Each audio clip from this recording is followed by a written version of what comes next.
Ispirazzjoni u esperimenti ma' Angel Gallia.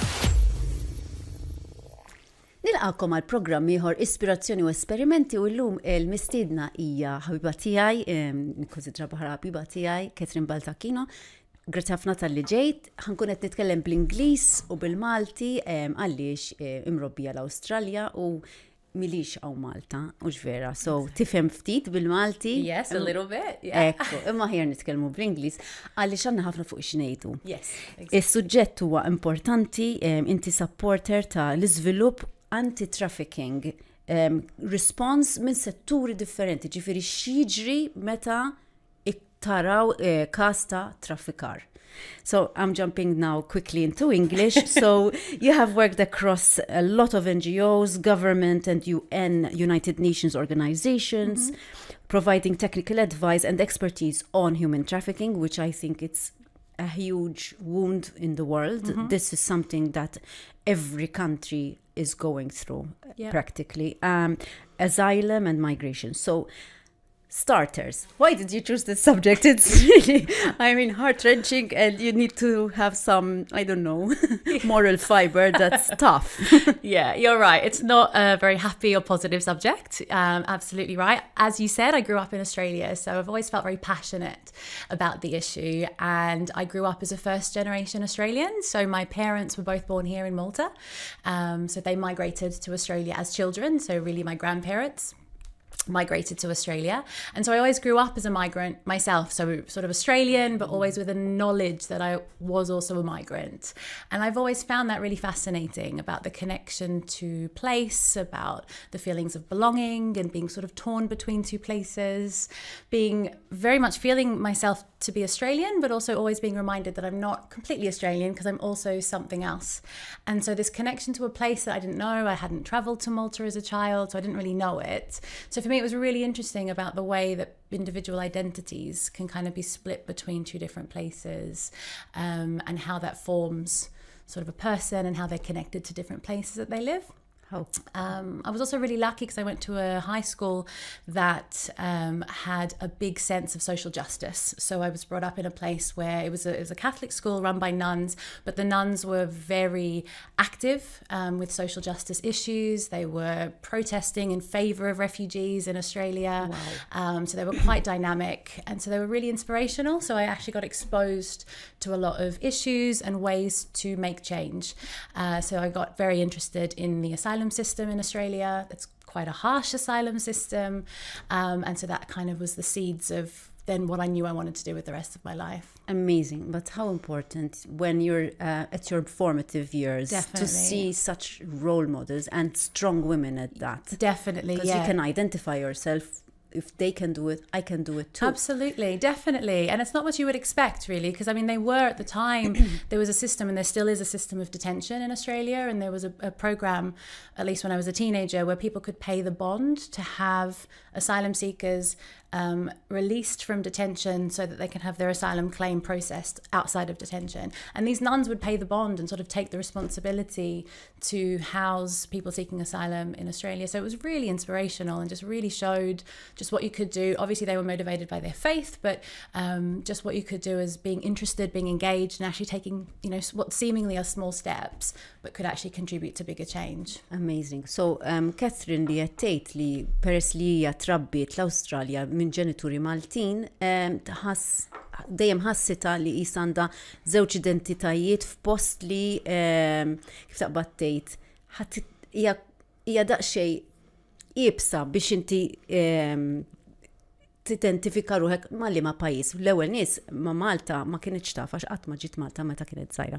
Ukoll kienet fortunata li fil-post sekondarja kienet kolleġġ ta' sorjiet, immexxi mis-sorjiet li daw kienu attivi ħafna fuq dik li hija ġustizzja soċjali, kienu anke jaraw kif jagħmlu biex jgħinu l-immigranti li qegħdin hemmhekk forsi f'detenzjoni ħarxa ħafna u anke kienu lesti li anke iħallsu jidħlu għalihom bisimhom. Allura kienu ta' rwol importanti f'ħajjita u għalhekk għażlet dan is-suġġett tant jaħraq. Exactly. From your opinion, so how well is the world tackling this problem of human trafficking, asylum and migration with this backdrop of global warming, at the time when you were recording this, Trump has just been become president. With all of that, how do you think the world is actually tackling such subjects? Yeah, really good question. I think it's a bit of a mixed picture.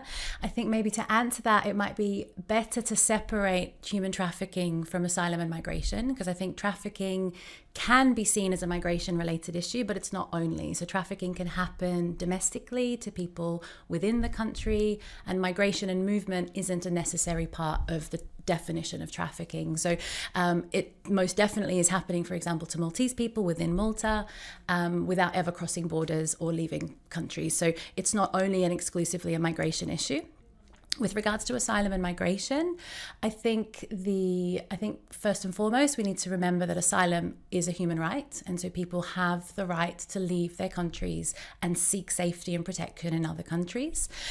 So really, it can't or shouldn't be seen as a problem. It becomes a problem if governments don't manage it properly, if governments don't approach it sensitively, because it is a responsibility of states to take care of asylum seekers and people who are seeking protection.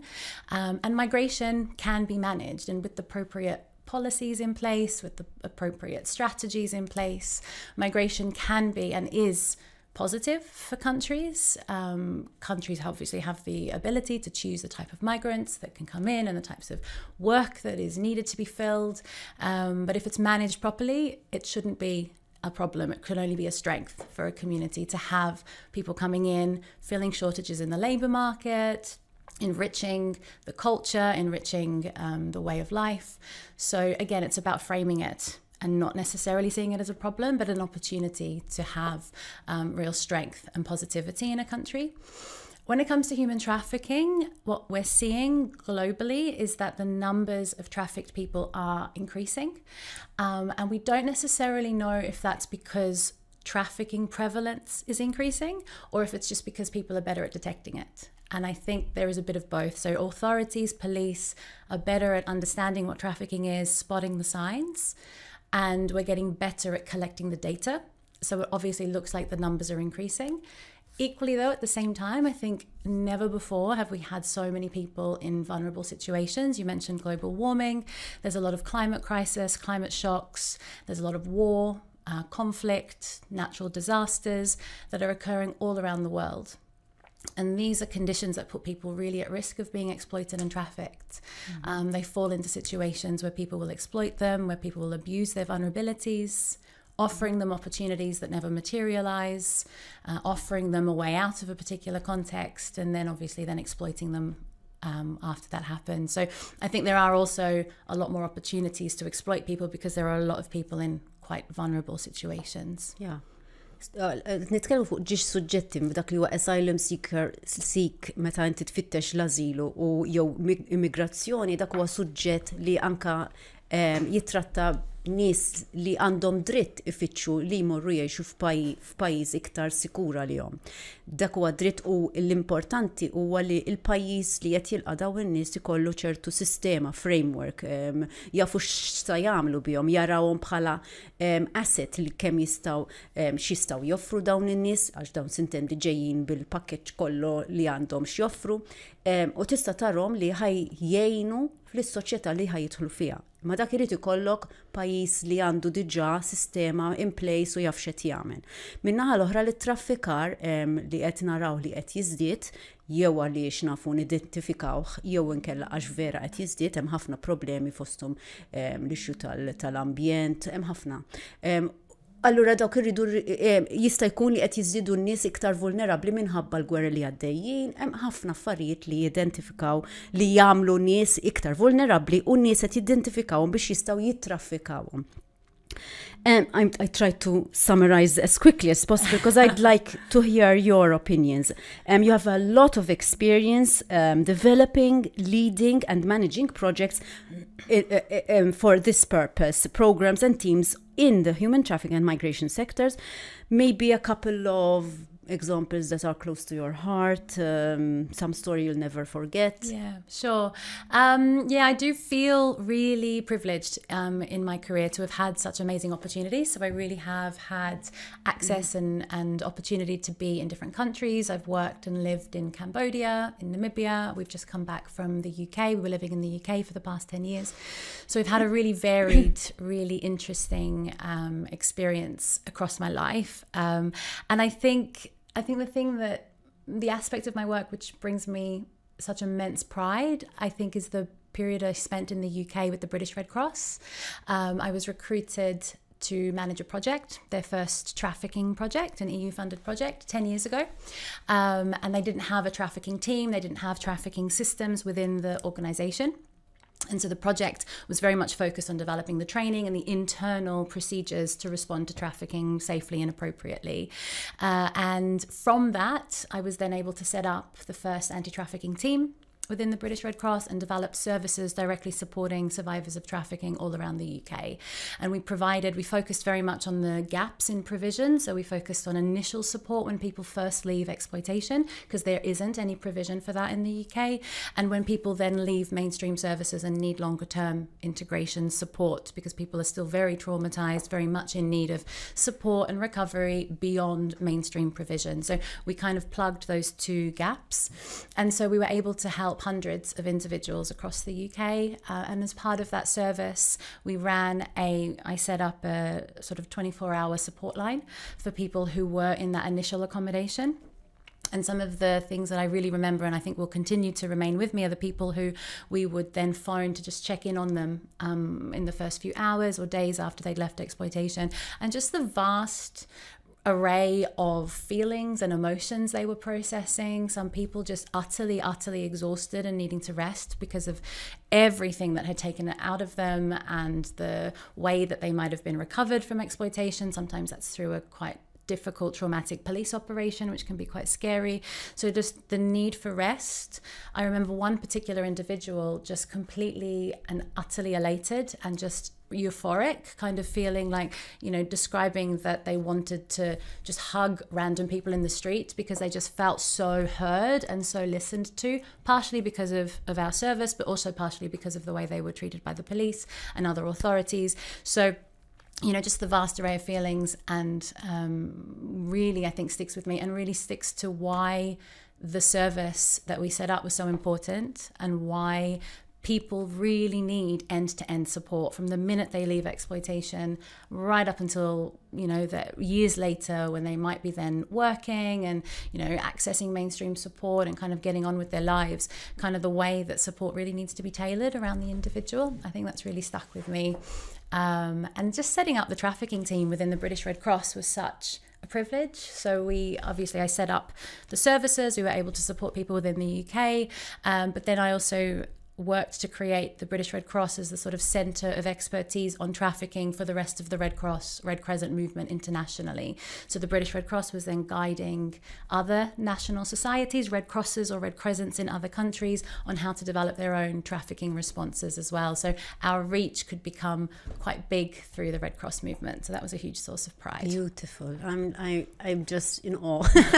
So Kathryn, l-esperjenza li semmitilna meta ħadmet l-Ingilterra ma' Red Cross, mal-British Red Cross, u kienet waħda minn dawk li ħolqu il-settur fej jistaw jgħinu n-nies li jkunu traffikati. Ġifieri sabu gap fil-servizz li ma kienx għadu jeżisti, ma sabu bżonn fil-bidu meta jiġu salvati n-nies, so mill-punto di partenza biex ngħidu bit-Taljan sal-aħħar fejn għadda żmien u forsi issa qed jieħu servizzi oħra li jieħodhom kulħadd biex jaraw li huma qegħdin tajjeb, fosthom semmiet ukoll dil-persuna li tant kien grat li nsemgħuh u salvawh li xtaq kieku jista' jagħnaq in-nies fit-triq kwalunkwe. Ġifieri dawn huma momenti f'ħajjitha fejn għenet f'dan is-settur tal-human trafficking u peress li dan seħħ fil-British Red Cross imbagħad setgħu minn hemmhekk jifirxu l-għarfien fuq il-Red Crosses u Red Crescents ta' pajjiżi oħra. you believe, this is something I read about you believe that all professionals have the possibility of encountering trafficking in their work. This hit home for me a lot. And any response to this must be safe, considered, and appropriate. What types of trafficking do you have in mind once you're talking about professionals? So very from all sectors. And maybe in brief, we could tell the listeners what could be one thing that they can do as a primary, as a first a piece of advice, first response. Sure. Yeah, so it's something I believe really strongly in. I think that over the years of my career, I've delivered a lot of training to professionals from a range of organizations, government, NGO, other entities that might not necessarily think that they have anything to do with trafficking, but do. And so I think, firstly, we also need to consider that human trafficking isn't necessarily one form. So we have different types of exploitation. So people can be trafficked for the purposes of labor exploitation, sexual exploitation, domestic servitude, trafficking for the purposes of criminal exploitation. So the types and forms of exploitation significantly vary. And people don't necessarily have restriction of movement. So people are accessing services, people are walking, for example, children to school, people are accessing banks, they're accessing hairdressers, nail salons, they're accessing a range of services. Lots of people still do have their passports in their hand. A lot of people think that people don't have their passports, but some of them do. So the type of exploitation and the way that people are kept under control can really significantly vary, which means that actually people are coming into contact with a range of services on a daily basis. Of course, not everybody, and some people are, kept much more captive and kept much more secluded, but a lot of people do have access to services. And in fact, I was working last week with a survivor of trafficking from the UK who speaks quite publicly about her experiences, and a term that she uses is invisible in plain sight.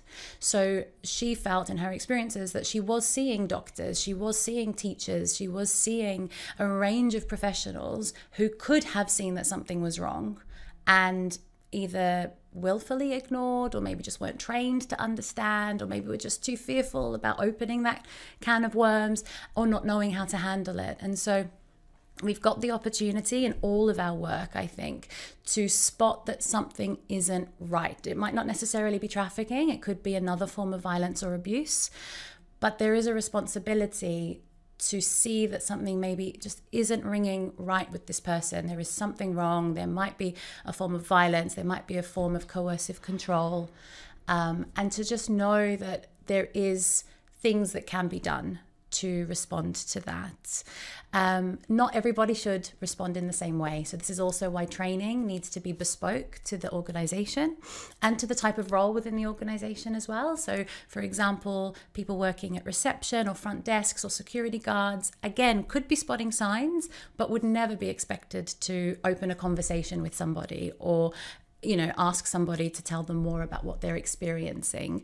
Something that I'm really a proponent of is having focal points within all different organizations that are specialized or supported to know more about trafficking and other safeguarding issues. So that if, for example, someone at the front desk has a concern, they can go to this focal point. And then this focal point kind of then knows whether it's appropriate to bring the person in and have a conversation, or whether it's just more relevant to contact the police or the other authorities, but to know where their role is and what kind of intervention they should be making appropriately. Very interesting. So, Kathryn, qed tissemmi li kull professional, qed nitkellmu pereżempju persuni li jaħdmu l-bank, persuni li jgħalmu, tobba jew nurses, ovvjament pulizija, anka hairdresser, li jiltaqgħu ma' nies li jibda jisaw jiddoqlok li xi ħaġa mhix qiegħda sew. Jista' jkun traffikar, jista' jkun tip ta' abbuż ieħor, imma li huwa importanti li fl-entitajiet differenti li jinsabu dal-professionals ikun hemm isu xi ħadd jisembit bħala point, ġifieri xi ħadd li huwa mħarreġ kif għandu jinduna b'dawn is-sinjali jekk jiena fir-receptionist derila xi ħaġa mhux qed iddoq jirreferu għal daw il-persuni li jkunu trenjati u minn hemmhekk jibda xi tip ta' konverzazzjoni, referenza jinna fan pulizija jew entitajiet oħra, ma tajjeb li daw ikunu mifruxin għaliex semmit kas ta' persuna li ltaqat magħha millux fejn ħassita invisibli meta hi kienet qed tiltaqa' ma' nies u mhux qed jgħinuha mhux qed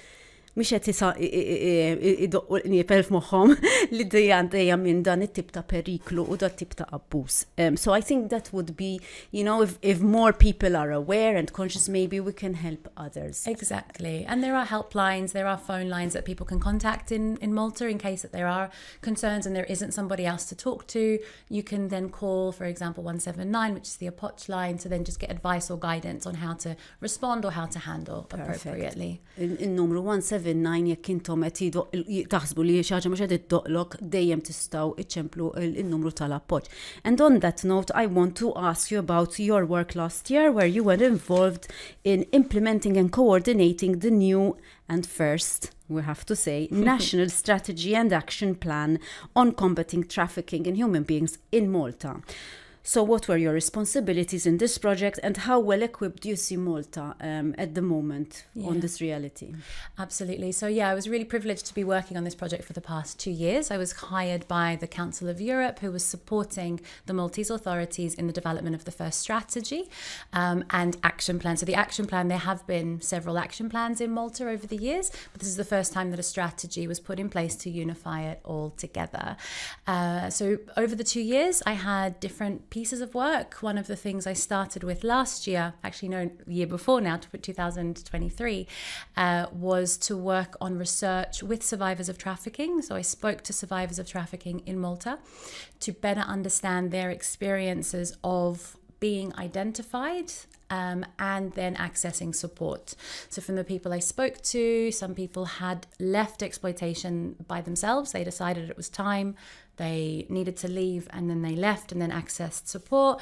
Other people I spoke to left because the police carried out an operation and intercepted and then took the victims out of that situation. So it was varied experiences of why and how people left exploitation. And then most of the people I spoke to were then supported by appoġġ through their safe houses and through their social work teams. And a couple of the people also I spoke to were accessing the asylum system, so accessing support, because also being a survivor of trafficking can also be a reason for being protected through the asylum system as well. So that was a big piece of research, and that research was really important because it built on some research that appoġġ had already done with survivors of trafficking, but it was the first time that we really had direct quotes and experiences about how survivors experienced the Maltese system. And that then informed the way the strategy was developed and the way that the actions within the strategy were planned in order to address some of the issues that survivors themselves were saying that they experienced. So that was really an interesting experience and a very valuable experience. In the past year, I've been working more on the strategy implementation. So working on the actual action plans and planning which actions needed to be as part of the plan and sort of all the other sort of technical instruments that are needed to help now implement the plan. So it's a huge strategy. It's very ambitious. So we've tried as much as possible to create the foundations that are necessary to implement. So all the implementation plans, there's a communications plan I've developed. I worked on a monitoring and evaluation framework and a theory of change. So kind of a way of managing and overseeing the strategy and action plan through a sort of results-based lens. So it's just concluded. So it concluded this month. We had the closing conference last week. And I think Malta's in a really strong position. So the strategy, like I said, is really robust, very ambitious. It covers all aspects of an anti-trafficking response. So it covers things about working internationally, working domestically, care and support programs, prevention, a bit of a legal reform as well, and some legal provisions to make sure that the legislative processes are in place, and a whole reform as well about the way that the police respond and the judiciary respond as well. So it's very robust. I think Malta's in a really good position. There's been a lot of will and goodwill about wanting to work on this and wanting to prioritize this. I think the biggest challenge is going to be funding and resources and coordination. So in any trafficking response, there needs to be a huge range of departments, ministries, everybody at the table, all contributing. So I think coordinating between them all to avoid silo working and to avoid duplication is going to be really challenging. I think they're ready for it, but I think that's just going to be the key thing that sort of needs to be thought through as well. I'll try and... That's a lot. I should have broken that up for you. Fine, Sorry, Angel. But so I ħadmet daw l-aħħar 3 snin minn l-2023 fuq l-ewwel strateġija fuq l-azzjoni kontra traffikar tal-bnedmin hawn Malta fejn ovvjament kienet qed titkellem ma' nies li għaddew survivors ta' traffikar imbagħad flimkien ma' riċerka li saret qabel minn appoġġ stess komplew jiġu flimkien biex joħolqu din is-strateġija bl-azzjonijiet kollha fejn issa għalqet il-ġimgħa li għaddiet għandhom strateġija robusta biżżejjed biex Malta tkun f'pożizzjoni tista' tgħin il dawn in-nies. Sintendi azzjonijiet kbar, ambizzjużi u li jridu ħafna fondi u koordinazzjoni bejn il-ministeri u l-entitajiet kollha u li biex ma jsirx xogħol doppju jew xogħol bin-nieqes u dik naħseb li Kathryn qed tara li fejn għandna bżonn naħdmu fuqha. As a last thing, I don't want to leave out that you are also involved in theater with your husband. Maybe a goal for you. Mm-hmm. Because time ran out. What is your dream? What are you working on right now? Yeah, absolutely. So I've been working with my husband, as you mentioned, who's a much more experienced theatre maker than I am. We've been working together on a piece of theatre and education to take to schools so that we can help 11 to 17-year-olds understand what trafficking is, ways to keep themselves safe and to be aware that they themselves could potentially be at risk through online grooming and other forms of exploitation, but also to know what other signs are around them that they could be spotting and responding to. So that's something that's very close to my heart that I'm really working on at the moment. Perfect. So u ir-raġel ta' Steve Heal inselmulu minn hawnhekk li għandu ħafna esperjenza f'dak li huwa teatru qegħdin joħolqu dan il-xogħol teatrali edukattiv għal tfal bej 11 u 17 sena fejn huma jistgħu jżommu ruhom safe, jaraw kif ikunu safe pereżempju minn affarijiet li għaddejjin online fejn jista' jkun grooming jew jaqgħu f'kull tip ta' nassa li teżisti u koll jindunaw bis-sinjali biex jekk hemm traffikar għaddej jkunu jistgħu jindunaw u jirrapportaw. Thank you so much, Kathryn. Pleasure. Kathryn Baldacchino li hija supporter ta' developing anti-trafficking response f'setturi differenti u vasti dak li huwa traffikar kelmu lil Kathryn Baldacchino. Thank you so much. Pleasure. Thanks so much, Angel. U grazzi lilkom eżis semmija tal-li segwejtu Ispirazzjoni u Esperimenti. Islim. Ispirazzjoni u Esperimenti ma' Angel Gallia.